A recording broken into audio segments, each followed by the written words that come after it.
নমস্কার, কেমন আছেন সবাই? ঘরকন্না গল্পে নতুন একটি ব্লগে আপনাদের সকলকে স্বাগত। তো চলুন, আজকে সবাইকে ছেড়ে যাওয়ার দিন, এই জন্য রেডি হতে হবে। তো আজকে দুপুরেই বেরিয়ে যেতে হবে সবাইকে, আপনজন নিজের মানুষজনকে ছেড়ে, কাছের মানুষদেরকে ছেড়ে। আজকে সেই দিন, যাওয়ার দিন, খুব কষ্টের বা দুঃখদায়ক, কিন্তু কিছু করার নেই, যেতেই হবে। তো সেই হিসাবে দুপুরবেলা 3টে নাগাদ বেরিয়ে পড়েছি, রেডি হয়ে, ছেলে মেয়ে, আমি আর এক দেওর আমাদের সাথে যাবে। তো ব্যাগপত্র তো আগেই গুছিয়ে নিয়েছি সব কিছু, আর ব্যাগপত্র গুছানো হয়ে গেছে, রেডিও, বেরিয়েও পড়েছি। কিছু সবাইয়ের ফটো নেওয়া হয়নি, তাড়াহুড়োর মধ্যে, কষ্টের মধ্যে যে সবাইয়ের একটা ফটো নেব সেটাও নেওয়া হলো না। যতই ভাবি আসার সময় কাঁদবো না, কিন্তু সেই কষ্টটা আর চেপে রাখতে পারি না, আসার সময় কেঁদেই ফেলি। কিছু করার নেই, কি করব। একটু দূরে তো, ওই জন্য চোখের জলটা বেরিয়েই যায়, চেপে রাখতে পারি না। কষ্টটা খুবই কষ্টের। আবার কবে আসবো তা জানি না, বছরখানে কি বছর দুয়েক সেটা জানি না, সেটা ভগবানই জানে কবে আসবো। তো সেই হিসাবে যতটা পারি একটুখানি ভাবছি, রাস্তাঘাট, পুকুর, ঘর বাড়ি সব কিছুই একটু তুলে নিই, আমিও দেখে দেখে যাই, আপনাদেরকেও দেখাই। এইটাই একটু কষ্টটা সহায়ক দেবে, আর কিছুই নয়। সেই গ্রামের পরিবেশ আবার কবে দেখব, সেই হিসাবে। আর বাড়িতে এখানে আমার পিসিমা এসেছিল, প্রথমেই যাকে দেখলেন আমার পিসিমা ওটা। তো আমার পিসিমার সাথে দেখা হয়নি বলে আমার পিসিমা আমার সাথে দেখা করতে এসেছিল, আসার দিন আগের দিনকে এসেছিল।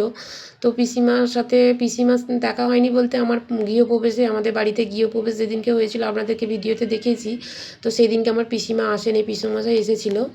সেই জন্য পিসিমা বললো আবার কবে আসবি, দেখা হয় না, এই জন্য দেখা করতে এসেছে পিসিমা। আর আপনাদেরকে সাথে করে দেখাতে দেখাতে দেখুন, আমরাও মাঝরাত্রে প্রায় স্টেশনের কাছাকাছি এসেই গেছি। আর একটা চায়ের স্টল ছিল, তো আমরা লাস্ট বলছি একটু, দুপুরে যেহেতু বেজে মাথাটা ধরেছে, তো একটু মাটির কাপে চাও খেয়ে নিচ্ছিলাম সবাই মিলে। আর আমরা সাঁতরাগাছি থেকে ট্রেন যেহেতু আছে, আমরা সাঁতরাগাছি স্টেশনে পৌঁছেও গেছি। তো সন্ধ্যা 6টা বলতে এখানে সন্ধ্যা 6টা মানে সন্ধ্যাই হয়ে গেছে। তো আমরা স্টেশনে একটা কি প্রবলেম হয়েছিল, হাজব্যান্ড বলে দিয়েছিল ও 2 নম্বরে দেবে, কিন্তু আমি চলে গেছিলাম, না 6 নম্বরে দেবে, আমি চলে গেছিলাম 1 নম্বরে। তো এই জন্য আমাদের আবার 1 নম্বর থেকে লাগেজ সব উঠিয়ে পুরো একদম চলে আসতে হয়েছিল 2 নম্বরে, 6 নম্বরে, 6 নম্বরে।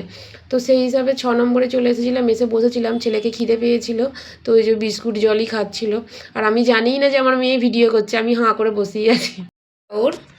আর জানেন তো, আমরা এতবার আসা যাওয়া করি, কোনো দিন আমাদের এই বাথরুমের সামনে বিশেষ করে সিট পড়ে না, যেহেতু এসিতেই আসি, তো কোনো দিন এইভাবে সিট পড়ে না। আর এইবারে ফার্স্ট টাইম একদম গেট খুললেই বাথরুম, তো আমাকে কীরকম প্রথম প্রথম তো খুব অসুবিধে হচ্ছিলো, যেন অস্বস্তি বোধ কাজ করছিল, কিন্তু অভ্যাস, কিছুক্ষণ পর আর কিছু মনে হয় না, কমফর্টেবল বোধ মনে হয়ে গেছে, ঠিক আছে চলবে, কিছু করার নেই যেহেতু, চলবে।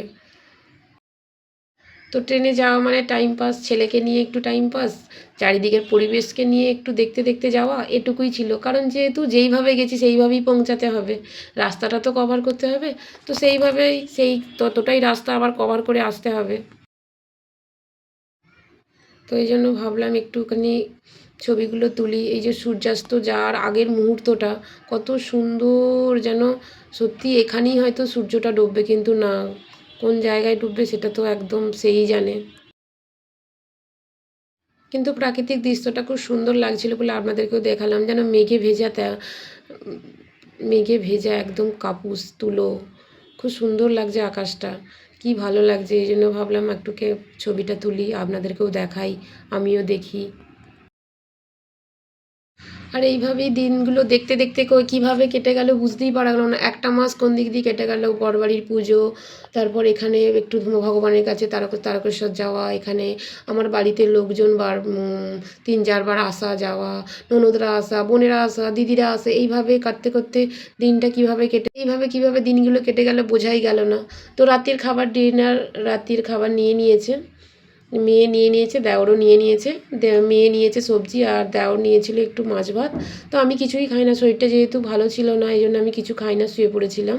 শুয়ে বলতে বসে বসেই যাচ্ছিলাম, মেয়েও বসেছিল আমার পাশে আর আমিও বসেছিলাম, যেহেতু আমাদের সিট সিঙ্গেলই ছিল, তবুও মেয়ে বললো মাম্মি আমায় ঘুম পাচ্ছে না, আমি বসে বসে যাবো, ঠিক আছে, আমিও মোবাইল নিয়ে আছি আর ও আমার পাশে বসে আছে।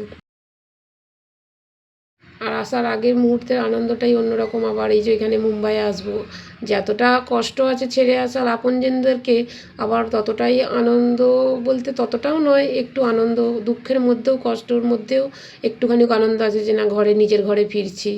ওটাও যেহেতু নিজের ঘর, তবুও মনে হচ্ছে এখানে সবসময় থাকি, এখানে ফিরছি। তো এটাও একটা বড় স্টেশন। তো আমরা বসে বসে জানলার পাশ দিয়ে, বলতে জানলার ভেতর দিয়েই ওই ভিডিওগুলো করে করে দেখছিলাম, ভালো লাগছিল। যেহেতু যেহেতু এখন রাত্রির, তো রাত্রির পরিবেশটা দিনের পরিবেশের থেকে সম্পূর্ণ আলাদা। চারিদিক আলোয় আলো, স্টেশনে শুধু আলো, এখানে এখানে আলো, ওখানে আলো, এখানে আলো, চারিদিক আলো ইটমিট, যত দূর চোখ যায় শুধু আলো আর আলো, বিল্ডিং আর বিল্ডিং। তো কত লোক কত জায়গায় কত আপনজনের কাছে যাচ্ছে, কেউ আপনজনকে ছেড়ে যাচ্ছে, এই হচ্ছে কত লোকের যাতায়াতের অভিজ্ঞ। কিছু করার নেই, তাদেরকেও যেতে হবে, যেমন আমরা আসছি। আর রাতের মধ্যে চাঁদটাকে আপনাদেরকে দেখাচ্ছিলাম, দেখুন কত সুন্দর চাঁদের আলো, অন্ধকারের মধ্যে চাঁদের আলোটাও যে দেখা যায়, কথায় আছে না চাঁদ দেয় আলো, সেই রকম চাঁদটাকে কত সুন্দর লাগছে, আপনাদেরকে একটু দেখুন। আর আমার ছেলে এখানে দেখুন একা একাই ঘুমাচ্ছে, মাঝরাতে উঠে বিস্কুট খাচ্ছিল। আর রাত তো কভার হয়ে গেল, এবার নামবো, গেটের সামনে চলে এসেছি। তো চলুন এবার নেমে পড়ি, কারণ স্টেশনের অপেক্ষায়, স্টেশন তো বেশিক্ষণ দাঁড়াবে না, 5 মিনিট দাঁড়াবে, যেহেতু এটা পুনায় যাবে ডাইরেক্ট। এই স্টেশনটা আমার বাড়ির সামনেই, নামবো, এই জন্য আর অতটা টেনশন নেই, 10-20 মিনিট লাগবে। তো আমরা নেমে অটোয় বসে পড়েছি, আর হাজব্যান্ড আর দেওর যাচ্ছে অন্য গাড়িতে। তো চলুন, ভিডিওটা ভালো লাগলে লাইক, শেয়ার, কমেন্ট ও সাবস্ক্রাইব করে পাশে থাকবেন। সকলে সুস্থ থাকবেন, ভালো থাকবেন, বাই বাই।